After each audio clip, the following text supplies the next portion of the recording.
This is part 2 of our live roving interview from their 45th Murrumbateman Field Days. Held over 2 days in October, the Field Days offer everything from advanced farming equipment to locally produced goods, all set in a relaxed, family-friendly environment that embodies the spirit of Murrumbateman. Murrumbateman is a town in the southern Tablelands of New South Wales. It is on the Barton Highway, about 30 kilometres northwest of Canberra, and is part of the Yass Valley Shire. You most certainly will hear the sounds of our surroundings in this episode, whether it's some of the 15,000 people in attendance, machinery, carnival rides, livestock, a PA system, even a helicopter. These sounds will make it seem like you're sitting right there with us, sharing a quick catch-up. Our 4 special guests. Jess Templeton from the Rural Nursery shares her journey from childhood weekends spent in her parents' rural supply store to launching her own plant business, highlighting the importance of family support and passion for gardening. Her mum, Julieanne Pascoe, reflects on the challenges and rewards of integrating their children into the family business, recognising how their involvement has helped shape their work ethic and community ties. For Fiona Kildee from Polaris, Canberra, this is her 16th Murrumbateman Field Days. Fiona discusses how engaging with the community has been a cornerstone of her business philosophy. She highlights the importance of creating connections with customers and other businesses, emphasising that success comes from collaboration rather than competition. And finally, Steph McCall from the Murrumbateman Community Association discusses her journey from the Middle East to becoming an integral part of the local volunteer scene, showcasing the collective effort that brings the community together. Now meet some new friends of mine. Hello Jess, and welcome to the podcast. Hello, thank you for having me. It's a beautiful Sunday, and something that lots of people love to do on a Sunday is go to their local nursery. You just have to come to the Murrumbateman Field Days, and here it is. Yeah, so we are here set up with all of our new stuff ready for our opening to show everybody what we've got. Tell me about the business. How has that come to be? How have you come to be part of the business more specifically? My parents own the Rural Supplies store, so I've always had something to do with the rural lifestyle. So while I was in high school, I got really into plants, so we thought we'd just join them together and make 2 businesses out of one, I guess. So growing up and having parents who run a business, what has that been like for you? When you looked at them, what did you see? Like hardworking? Were they always at home? Was there something that you admired about it? Definitely hardworking. They were never at home. I spent all of my holidays and weekends in the store. I've kind of always been part of the community, so it's not just my parents, but I've always been around. So we've been business owners for a really long time, and it's really good. I do look up to them. They run a really good business. It's probably one of the most successful ones I've seen, so I'm really proud of them. Yeah. That's beautiful, because normally I would interview people and they've got their little kids with them, and you know, they're like, oh, I've brought the kids along, and I know myself when I go to a field days or an event, I've got mine. And I mean, there's obviously benefits of that, but you also think, I wonder what they think being dragged along, you know, as a kid with their parents who are business owners. But here you are all grown up, and you can tell us, did it have any adverse effect on you? It definitely did. I never wanted to be a business owner, ever. I looked at it being really hard. I always loved that my parents were business owners and that they were doing it really well, and I never thought that I could do it like they did. I thought you had to be a certain type of person with a certain stamina.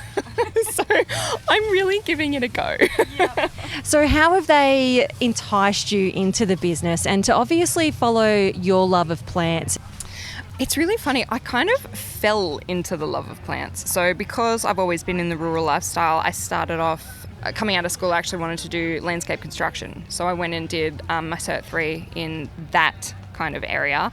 And while we were there, we kind of did a bit on plants and that kind of thing. And I found that I much rathered watering plants and talking about plants than actually building stone walls. So that's where that kind of came from. And outside of that, I went and got a job upkeeping a massive rural property at Capricorn Park. So we did all sorts of stuff there, from doing cattle and sheep and horses, but we upkept all the beautiful gardens and the rose bushes along the highway, and they had a golf course, so we maintained that. So from there I just kind of learnt a a lot more, and I got more confident in knowing about it. And I would come home and my mum would say, I don't know why this isn't growing. Why isn't my rose doing this? Or why isn't this doing this? And I went, actually, I know the answer to that. And so, yeah, mum and dad kind of worked out that I was doing quite well in that field, and they thought, you know what, you would do really well at this. So while I was actually working in a nursery at the time, yeah, mum came to me and said, I'd really like to put a nursery in the shop. What do you think about coming back and working for us full time? So That makes them good business people, I think, to identify, oh, there's something there. I think we could make some money out of this. And if it's your kid, oh, double bonus. Why not? My poor parents, they came to me and said, oh, we'd really love to start this up in the next couple of years. Come and do it for a little while and then we'll make it bigger and better. And unbeknownst to them, I was actually pregnant at the time and was waiting for a good time to tell them. So I took the job and then about 3 months later I went, hey, I'm really sorry, but I'm going to need maternity leave. So they weren't particularly impressed with that, but no, they loved their grandson. But yeah, so it's taken a little bit longer than they hoped, but they love it. They love that it's a family business, and my son really gets in amongst the plants, and she uses my Ollie as a marketing thing. He's on Facebook all the time. Look, Ollie's playing with this plant, Ollie's doing this, Ollie's doing that. So it's a very generational thing. Yeah. Tell me about business. What's your journey been like? Have you picked up certain things really easily and really quickly? What parts are you struggling with, and who are you going to learn how to do business? It's a little bit funny. I kind of catch myself sometimes. Sometimes I find myself that I've just picked up maybe what particular plants need or how they grow or something like that quite easily. But the Italian names, I'm not doing well on that. If I see the word written, I'm like, I know what that is. But if somebody says it to me out loud, I'm like, oh my God, I'm sure I know that word. So that catches me a lot. But the business side of it, I guess I just learned it from my parents. I haven't done a business course. I probably should, and I would like to. So I've actually been on and looked to see if I could do it online while we kind of get this up and running. But yeah, majority of it, Mum, she was teaching me how to do the business side of the Rural Nursery. So she was off for a couple of months last year and I took over her job. So I've kind of learned it through her. And you kind of learn as you go. I mean, having the really small nursery at the start, you learn your audience. So we've had a lot of people come in, you work out what people of Murrumbateman like the best. You learn what doesn't work here. You learn what doesn't grow here. And yeah, I'm picking up a lot of regulars and people coming back asking for particular things. So we're getting more of a feel of what to hold in the nursery and that kind of thing. That makes sense though, especially those parts of where you are trying to see what is resonating with your customer. What are the people of Murrumbateman loving at the moment? Because I know that Jo, who dropped me off here to meet you, she loves the gardening gloves. She does. Yeah, she really loves the gardening gloves.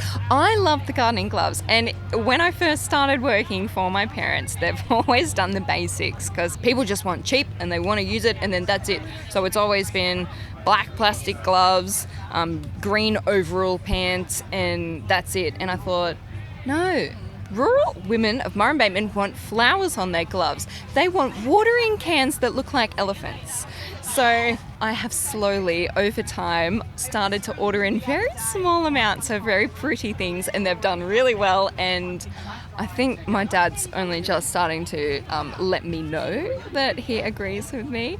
So now that I've got my own space, I've got it all. I've got the flowery gardening gloves, I've got the little watering cans, I've got the secateurs that have like prints on them.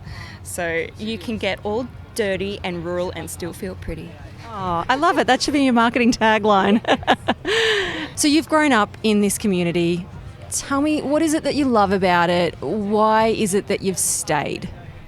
You know what? I can't even put a finger on it. I've always loved the small community feeling. Murrumbateman itself has a really beautiful community. And you can always tell when somebody walks into the store that they're either not from here or they've just moved in.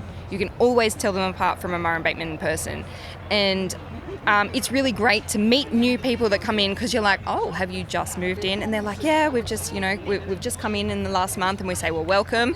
We hand them a pamphlet that has everything in Murrumbateman on it. And I said, you need anything, you come here, because the community is so tight that we all know each other.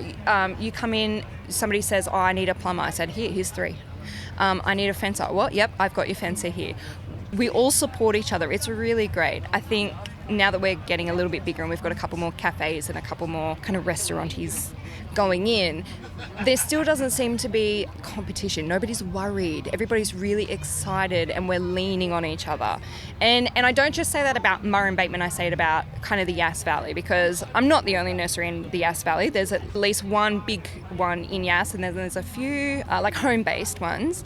And I don't want to tread on their toes, and I don't want to, their prices are, lower, I need to go lower. If I don't have something and I know they do, I will send someone there. And the community has always been like that. You don't have it, I will call that store for you before you drive the distance and to make sure that they have it. We're very family orientated. It is about the community. It's not about money making, and that's what I've always loved about it. You go into the pub on a Friday night and you're pretty much greeted by like 80 people that just say hi. I love it. I want to be part of your community. It's also like, just the Yellow Pages, just come and see you. And I don't even know if Yellow Pages is your gen, so I'm not even... It's okay. I know what the Yellow Pages are. I don't think my kids know what the Yellow Pages are. So looking towards the opening of your store and then beyond it, I mean, you're opening at the perfect time. The weather's just switched on. People are wanting to get in the garden. Christmas is coming up, so, it's got to look nice for everyone that comes over. What challenges, though, do you think you're going to face in the next 12 months? Our biggest challenge probably will be winter, because obviously the gardening aspect is really only a summery spring kind of time. A lot of people only like to get in their garden in the warmer months. So we are hoping that our landscaping market will kind of keep us going through winter, because that doesn't stop. We do have a couple of local landscapers who use us to supply them to do backyards and things like that. So that's probably my biggest fear, is that it's going to get really slow during the cold months. But we do have indoor plants and all your kind of homey wear stuff, so hopefully that will push us through. It's just about having strategy, knowing it's coming up, planning for it and having something in place. Thank you for being on the podcast, Jess. I can't wait to listen to your mum tell me all about the story as well, and how proud she is that you're opening the Rural Nursery. Thank you for having me. Hello, Julieanne. Welcome to the podcast. Thank you very much for having me. I just spoke to your daughter and she was telling me all about her wonderful business, and of course that business comes through you having a business as well. So she's grown up with parents who are business owners.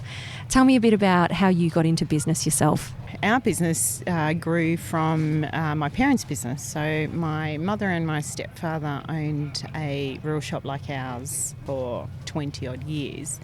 My husband worked for them for about 7 or 8 years, and then we had the opportunity to purchase one of our own. That was sort of where we came from to get into it. We both came from rural backgrounds, so it was kind of an easy thing to move into, and it was in our own town. Well, I'd grown up, so it was an easy decision to make to do this. I have to ask then, have you ever thought about doing anything else? I did. I was a real estate agent for on and off for about 16 years. So we planned on incorporating the two together. So when we bought the shop, we thought, because I sold real estate in the Murrumbateman area, we thought we could put both businesses together. But the shop was so busy and doing quite well that the real estate side of my business was suffering. And if you either do something really well or you don't do it at all. So it was kind of the decision that real estate would stop and we would just concentrate on the shop. Now, Jess was saying growing up she'd spend a lot of time around the shop as well. So it has been a constant in her life. As a mum, what has it been like, bringing your daughter along the journey? And because as businesswomen, that's what we have to do too. We just can't leave them at home. They've got to come along for the ride. That's very true. I probably feel very sorry for my children because technically we have 5 children between us, and Jessica, being our eldest, basically was dragged into the shop to work on weekends. Luckily, she loved it. She was quite passionate about being there all the time. Our very youngest, she loved to come into the shop and customers would give her their change. So she used to make money quite well. Our son worked for us on and off when he finished school. So the kids all kind of were brought up in the shop. But it was hard, like working the long hours that we did, especially when the shop was new and you had kids in school. It wasn't particularly easy on them. We weren't around a lot. Weekend sports kind of suffered a bit for it because we worked 6 days a week to build a business up. And Jessica, I think, just followed in our footsteps of gardening. She's good with people. You must be proud even just sitting here and watching her interact with customers and obviously sharing her knowledge about plants. Absolutely. Extremely proud. What she's put together this weekend, I didn't have anywhere near the vision that she had, and when she pulled this off, to sit back and look at what she did was great. And the work that she's put into getting ready to open our new nursery, she's put an awful lot in. She's a mum, she's putting a wedding together, she's building a house and starting a nursery all at the same time. So very proud of her, and she's got a lot of vision that I don't necessarily have. So it's nice to see what in production your kids do. I bet it is. In terms of the nursery, where did that business idea come for you? When did you spot in her that, oh look, I could help her along a little bit here and sort of mentor her along with that nursery alongside your business? It's been many years in the making. We always wanted to do a nursery and the shop didn't have one. The love of plants has grown through generations of us, generations and generations of gardeners. So it was a given that we always wanted to put plants into the shop. We didn't necessarily have a lot of space nor the time. So it's kind of one of those back burner things that's always been in the back of our mind that we would have loved to have done. So Jess to come on board and be just as enthusiastic, and her having the energy to run with it and the ideas to run with it. It's been good to support her. It's been an easy thing for me to support her and let her run with it. And I was just thinking how hard it is for startups, starting from scratch, and here she is, I suppose, having you there to support those first formative years where you're trying to find your feet. I just can't imagine how helpful that would be as a business owner. Yes, it certainly has made it a lot easier, and at the moment it's all incorporated into the one business. So the Rural Supplies is basically financing it and supporting it, so we basically can build it, get a reputation, try and build a good clientele and that kind of thing before it has to stand on its own 2 feet. So quality of being able to do that for any business. I mean, most of us start and we have our insurances and our workers' comp and our wages and rent and all that we have to contend with straight away. This business is sort of being able to be kind of babied along, and then hopefully within the next few years it'll stand on its own 2 feet and be able to run. But yes, it's a luxury that a lot of people starting up businesses don't have. But that's okay. It's like having a child and raising them, isn't it? You're there for those formative years and just help them get on their feet, and then there's the big wide world. That's right, and her being the oldest has to look after us in retirement, so there's a game plan. Absolutely. What would you say her biggest strength is, with Jess just standing at the side listening, wanting to know? Her ability to communicate with people, I think. She's very good with people. She's very sociable. She's easily approachable, so she's got that ability to talk to people. And I think spending so many years in the shop as a child and growing up, her confidence levels are high enough to stand on her own 2 feet and back herself. She's got to learn that somewhere though, Julieanne. Comes from somewhere. I am going to switch gears pretty hard right now. Before we came in, I had heard that there were some politicians around yesterday, I believe. And you switched from businesswoman to politician like that. Would that be right? I have a passion for our district. We did have a visitor yesterday, which was lovely to see, and any support we can get is fantastic. And as I said, I grew up in this area, and I've watched it gone from a tiny little country town to basically what it is now. We sometimes have to be very careful on our opinions of the town and the growth and things, because the older community are really anti it. The younger community are thriving on it. On a business level, we want to see the town grow. From someone who grew up in the town, it's a bit sad to see the little old community go, but that's progress. And I believe if the town's going to grow, it needs to be done properly. There is no point putting infrastructure and new developments into Murrumbateman if it's not sustainable or it doesn't have any backing, and we've seen that time and time again. So that's kind of a passion I have in that respect, that if our town needs to grow, but it needs to be done properly. How do you find the courage to have a voice in those situations? I have to say I don't. If I did, I'd probably run for council. I don't. I have a lot of passion, and I'm happy to back others that have got the strength and the know-how to move forward and make changes.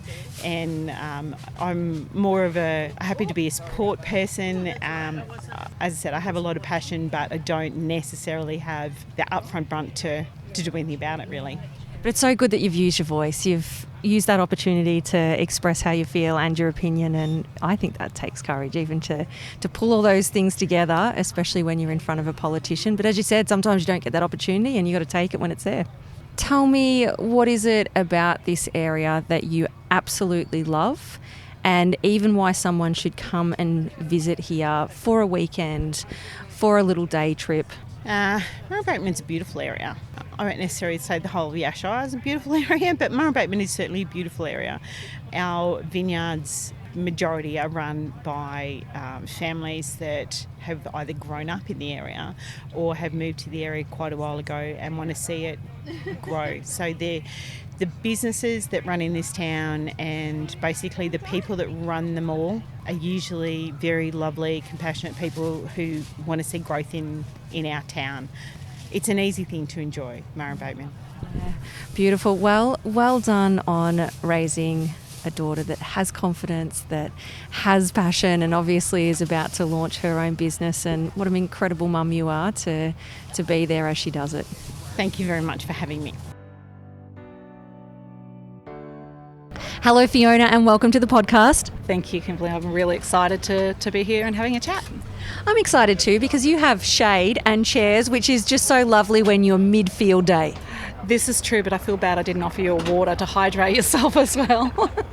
That's good. It's all right. What number of field days is this for you?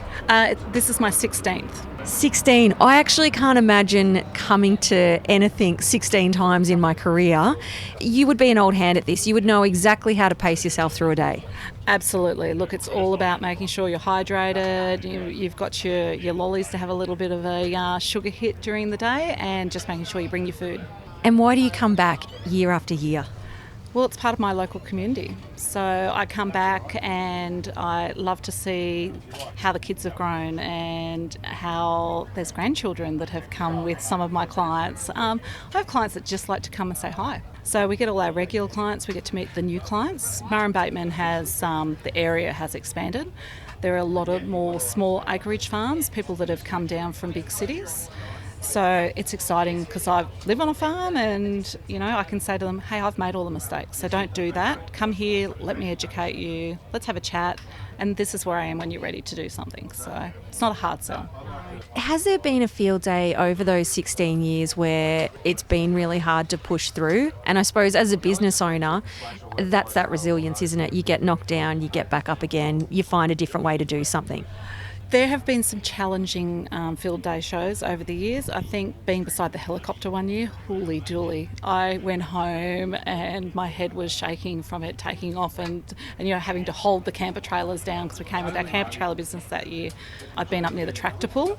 That's loud. The year we didn't have any communication because this particular show is run by volunteers, and the show had grown, but the community had grown, and the communications just couldn't deal with it, so we had no comms. So that was a real trust issue. Like, you had to go, okay, I know you. Yep, you take that $1,200 piece of product out and, we'll just run your credit card later or just pop into the shop. But that's when you're dealing with people that you really know and really solid. That's almost that regional rural part, isn't it? Absolutely. I've had a lot of clients come through today that are in all the surrounding towns. They don't sit within my area that I sell my product, but I'm like, you know what, come here, I'll educate you, but you go and see your local Polaris agent down there because they're good people. It's making sure that they're getting the same experience across the board with your businesses. And that's probably the point we need to touch on. What business have you brought today? Because I know you've got more than one business as well. I do, I have a few. So today I've only bought my Polaris Canberra business. Okay, so they're my side-by-sides. They're a really integral part of farming. Just, doing your firewood. I would have to actually say the best thing about mine is it gave my old 17-year-old dog an extra 3 years of life. He had the mindset of a child, but his body was failing and I could still take him out and about. So that's really precious to me. I have another business that is TJM Canberra, which is a four-wheel drive business. We do all the four-wheel drive aftermarket and make sure that people can tour safely and recover their vehicles safely. And I've just taken on the Weber store. I love to cook, but I'm now learning how to cook on a barbecue. So some pretty exciting stuff. And across the board, you can see that Canberra word come out all the time. It's because we're a local family.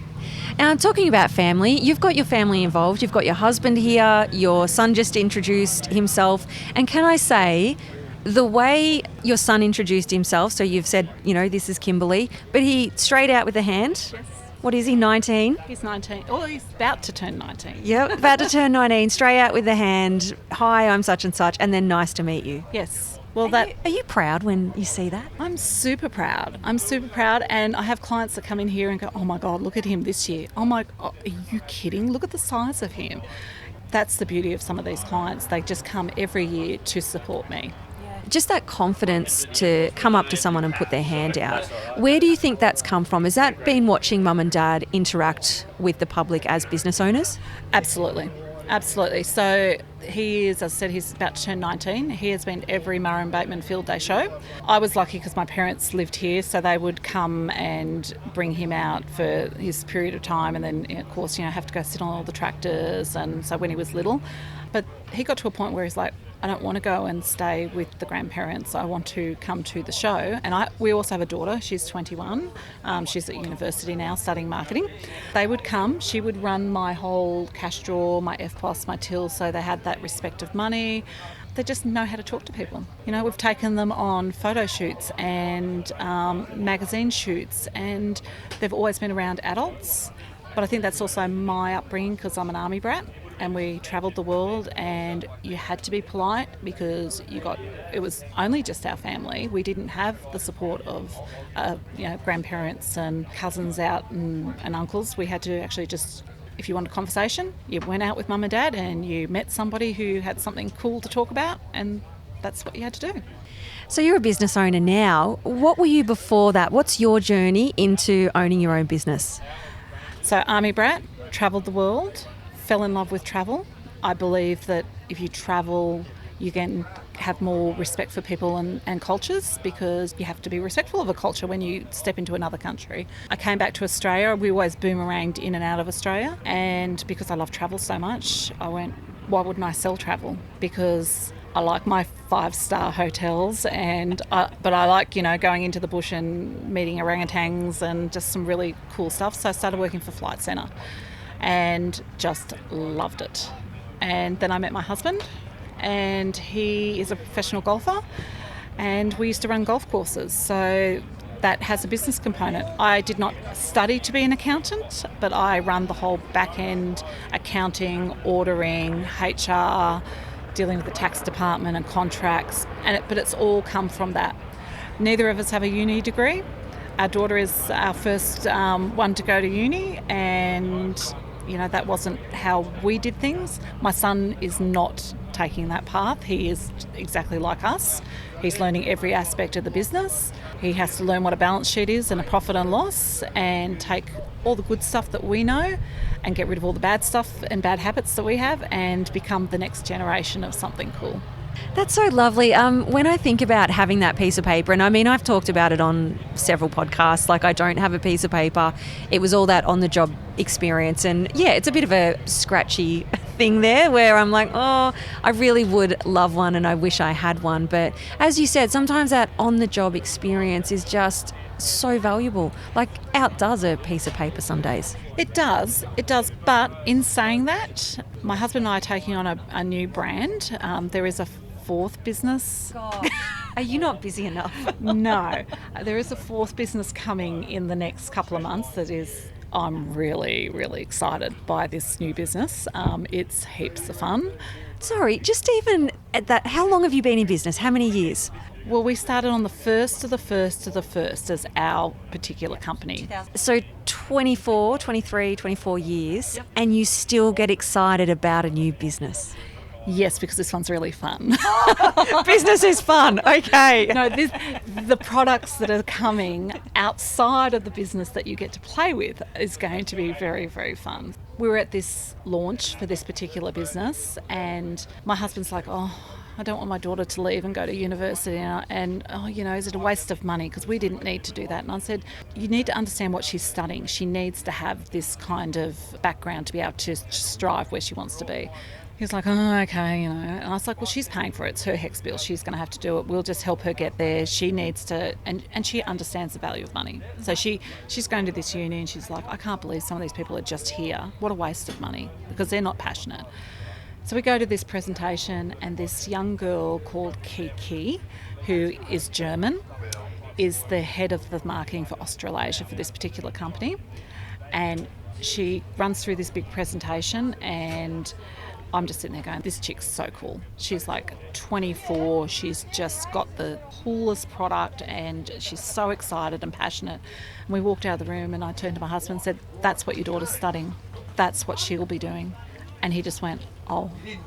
So I rang her and I went, your dad just saw what you're actually studying in this presentation. She goes, oh, thank God. Yeah.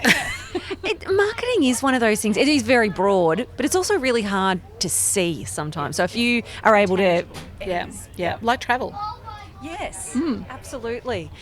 Now, having so many businesses and having kids, and you keep mentioning sport as well, so obviously a very active family, where do you find balance? Like, what does that look like for you? My kitchen. Your kitchen? Love to bake. Love to bake. I love to cook. So my favourite thing is I get in there and I make my lemonade scones and get out my Country Women's Association cookbook and make my caramel slices and my jam coconut slice, and so that's how I relax.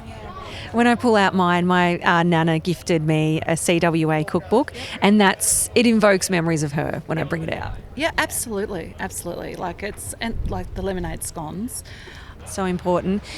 Tell me about this region. What does it mean to you, and what would bring someone here? What is it that they could do on a day or a weekend around the region? I think you're pretty special. Like, yes, you live on a property and you've got, your neighbours aren't right beside you, but you've actually got to create your own community.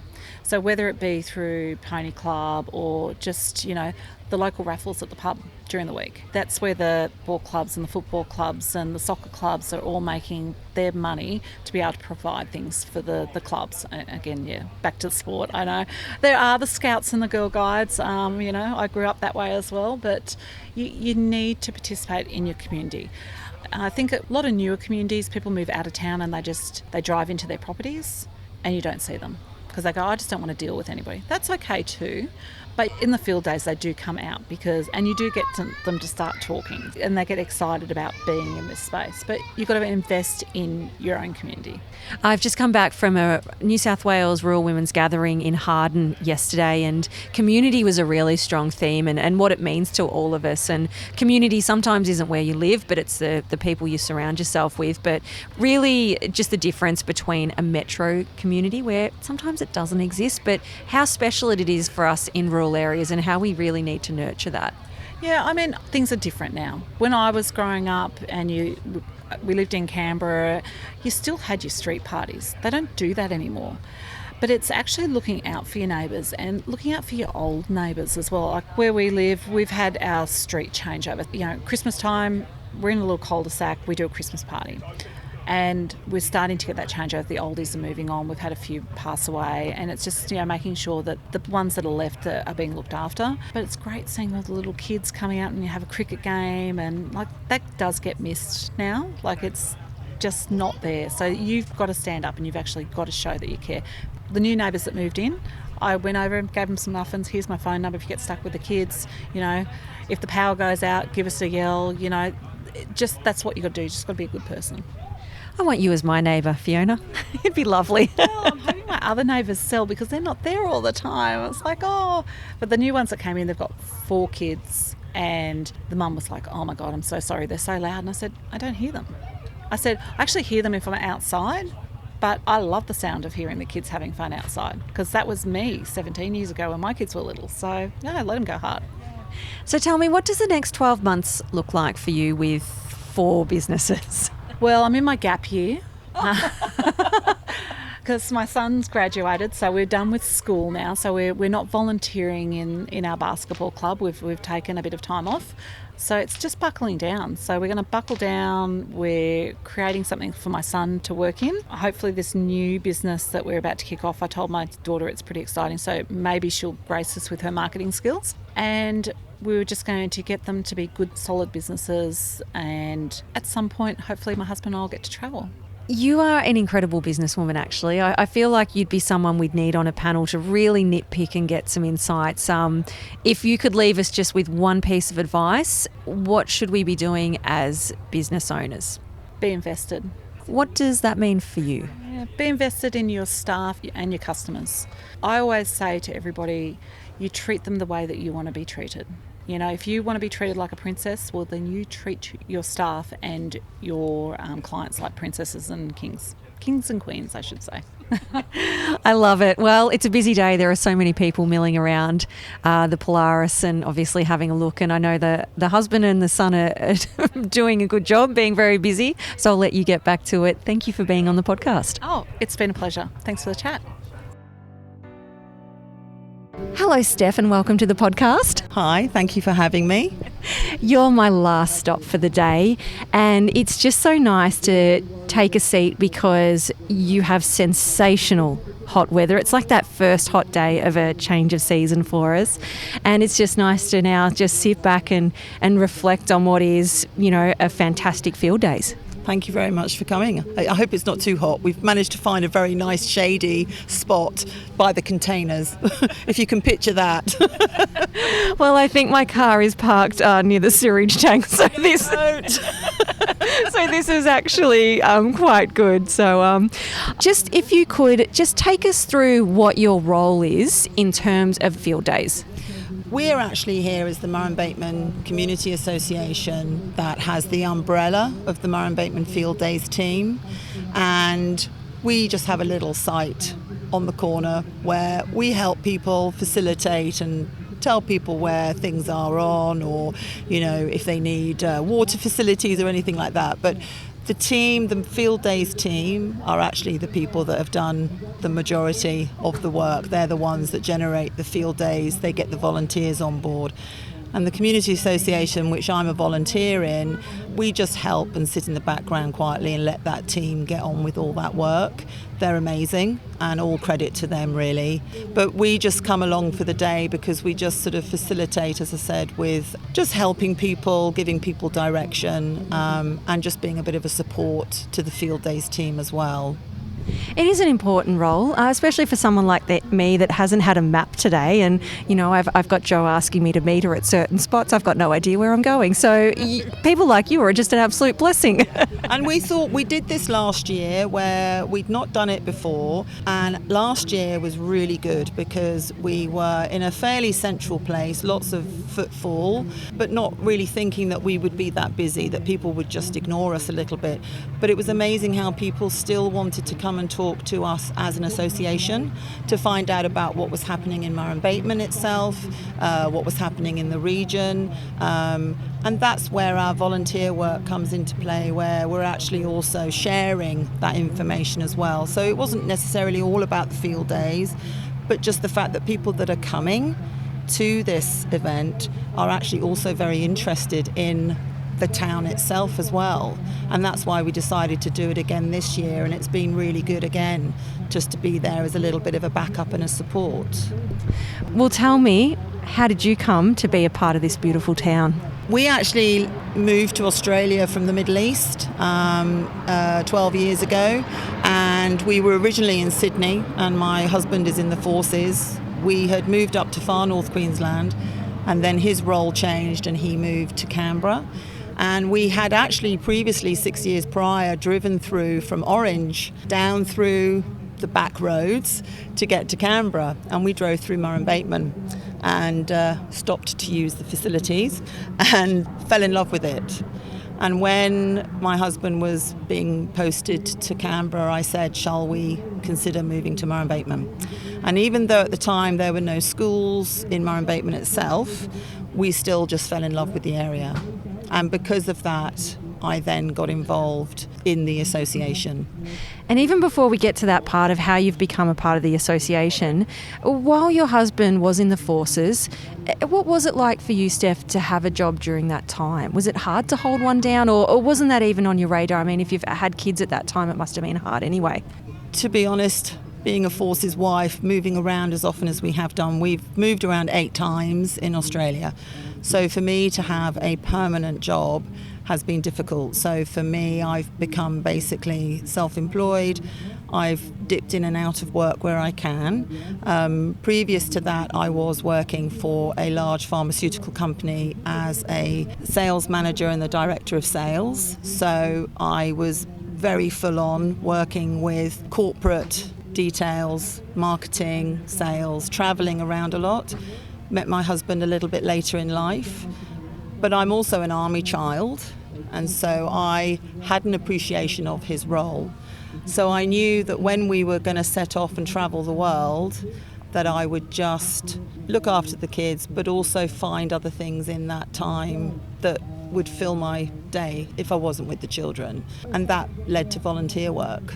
Volunteer work, I think you're such special people to be able to do that, because it's something that we need. Like, we need volunteers for events to run, for our community. There are so many necessities. I mean, there's always a call out for people to help with school canteen these days. It just seems we're pulling back from that. In terms of your volunteer career, and especially with the Murrumbateman Association, how did you get involved in that? Funnily enough, 5 years ago, we moved literally into Murrumbateman the weekend of the field days, and I was being nosy and I thought, oh, what's that going on down the road? So we walked to the field days, because we live over towards the east of Murrumbateman, and we walked through our greenways, which probably was a bit of a mistake because it was a bit of a hike.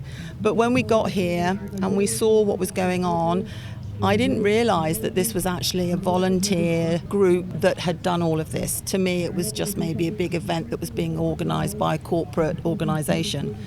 And to find out that this was actually done purely by the Murrumbateman Progress Association and its field days team blew my mind, because I thought how all these people have come together and have created this event. And that's when I thought, you know what, I'd quite like to step up and just do what I can.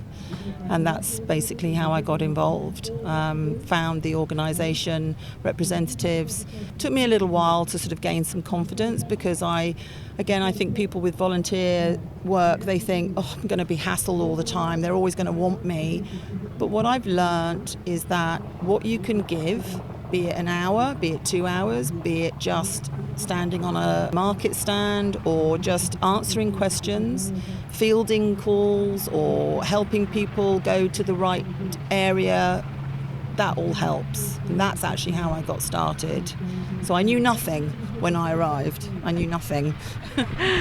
And so what has it been like sitting around that table? What have you seen in terms of growth in yourself, as well as the association and its impact on the community? I think what we've realised is that it's all about saying to people, it doesn't matter what walk of life you come from. As I said earlier, I think some people feel a little bit nervous that they might not know what they can offer. But through it all, I've met people who are from lawyers to environmental lawyers to people that just like reading grant applications, and actually finding grants or sourcing or calling up and just saying, I've got an idea, can I submit it? Sometimes we can help, sometimes we can't. Sometimes we have to say to people, that's not what we do, but we can push you and put you in touch with the right person. That's what I think I've really learnt about being more accepting and understanding. Sometimes people can unfortunately get quite agitated and cross because they're not always getting what they want. But I think it's important to say, well, look, come and talk about it. Don't sit in the 8th row of the Colosseum and complain about things. Come and talk, and let's try and meet a middle ground. And that's what I think I've learnt about living in this town. Trying to find that middle ground is really important. What do you think your greatest skill is that you bring to that table? Well, earlier on when you asked me that question, Joe said talking, which I'm slightly nervous about because I do talk a lot. But I think what I brought to the table was the fact that I was new, and a couple of other new people also came and joined on board as well last year. And just looking at things slightly differently. I always think of myself as being quite a young mum, but I appreciate that I'm nearly 60, so I sort of have to think, no, actually I'm not as young as I think I was, but also trying to see those sort of issues and concerns through possibly younger families as well, but also appreciating that I've got younger children, so I'm sort of still on that same page, I think, but trying to realise that they've also got different needs and different requirements, and also they might not know what the association has done, and trying to share that and say, look, this is what we can achieve. So when you come to the rec ground, for example, a lot of what you see here is what the association has built and has funded. That's through grant funding, that's through events like this, that's through just volunteer support and work. And saying to them that sometimes, when you want to have things done, you do have to step up a little bit and try and get those things on board. In terms of working with council, how has that process been? Have you learnt a lot through that, being so close to government? I think that there's been a huge understanding of they are also very limited in what they can and can't do. I've come from a different country where local authorities have slightly different parameters. So for me to have come to Australia to learn about the differences, those differences, I've had to realise that there are limits. I've also learnt that a lot of what we see locally, I think throughout any state, is that a lot of rural areas do rely very heavily on grants, and that there is a lot of pressure on council, or the perception that it's up to council to do, and that's not necessarily the case. That's where, again, going back to volunteering becomes very important, because people do actually need to step up, put forward cases, and actually go to council and try and get them to also link with those projects and get things done, because we still need them as well. So tell me about the people that you work with. What sort of backgrounds are they from? So to me, I always thought volunteers were people who had nothing else to do, which is not so far from the truth. They always say, don't they, if you want something done, give it to someone that's busy. But what I've learned with this association is that you have a really mixed group of people. You have people who are retired, you've got young mums with children, you've got people who are in full-time work, and you've got people that are at home, and I'm still going to say they are still working, but they're not necessarily maybe out in the employment force. You've got people that come from government level, APS level. You've got people who come from legal backgrounds, environmental law, and you've also got people who have been in administrative roles, secretarial roles, rural farming, fencing, anything. It's very diverse, and that's what's important. That's the message. It's not just a bunch of people who think that they know everything. It's about everybody coming together and pulling in what we all know. I didn't know anything about grants or application for grants. Now I know a little bit. I still don't know everything. I know that I can go and talk to people and ask them for their help and their advice. And also understanding the laws of the land as well. Crown lands, what can be built, what can't be built. Learning about project management, things like that. And my background is really just marketing and sales. But the fact that people are so helpful and want everybody to succeed, I think that's what's the most important thing about volunteering. With our children, we very much try to set a good example for them, and it's a little bit of you can't be what you don't see. So if they see us volunteering and being a part of our community, we can only hope that that example follows through. And I know Steph, earlier on in one of the other podcast episodes we've done for the field days, had mentioned that, her family were really involved in community and volunteering, and thus as kids they were too. What are your kids up to? My children are at home at the moment. They will come down later and they help with packing up. To us, that's important that they are involved in that level. They know that we're part of the association and that we do a lot of work. They are at that age where they understand it's important, and if they want stuff to happen in their community, that they can just give a little bit of their time. So we don't say to them, you're coming because we're involved in all of this, but we do say to them, we would appreciate you coming down and helping. So we'll go back and pick them up, and then they'll come down and they'll just help stalls pack up, they'll help clear up, they'll do the bins. It's just about them being involved and seeing that that's important. And that's come from my background as well. My dad was in the army. We used to do a lot of stuff for events, and I just realised that if you want to do it, get it done, you have to join in. Such a good example. Tell me, what do you love about Murrumbateman? How are you selling this to someone? Well, funnily enough, I used to be in real estate as well. This is right up your alley. I know. I will only put down what I fell in love with Murrumbateman was the fact that the rural lifestyle to me is very important. I do come also from a farming background, and to us it was about being in an environment where we can have that lifestyle. It's very important for us also to try and maintain that and to educate people. They can have it to a degree both ways. We are obviously very near to Canberra, which I think is a massive selling point for work and for industry. But also that Murrumbateman will also become somewhere where people will want to live and work, and Murrumbateman will grow, and that it's important to try and find that balance. I love it. I just love the little town. It's been amazing to be here. Do you know, I'm very similar to you. I've driven through just for a toilet stop once before to get coffee and fuel and everything just as you come out of Canberra. But when we talk about just the whole Yass Valley in general, it's such a beautiful part of the world. Yeah, and I think that the realisation that the Shire is and has got so much to offer. It's beautiful, it's stunning. There will be a lot of development that will be coming in, but I think it's important that we find that balance. That also the growth in the Shire is very important. The field days in particular brings in $7.4 million to the Shire every time it's on. So it's not just about the field days, it's about the knock-on effect of that. It's about people coming to Yass shopping, visiting Murrumbateman, visiting the wineries in Murrumbateman, staying in the hotels, eating in the restaurants, using the other facilities that the area has. That's what this Field Days brings to the Shire, which I think is really worth noting. Well, I hope that everyone's enjoyed the series and got to know a little bit about the region, what makes this community so special, and obviously have been able to feel like they're here with us because of all the sights and sounds that is happening today. I know.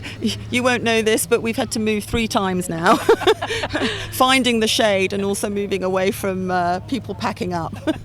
The snake demonstration, people packing up, the water truck going past, the helicopter. It is all happening, and at least you can feel like you've been a little part of it right now.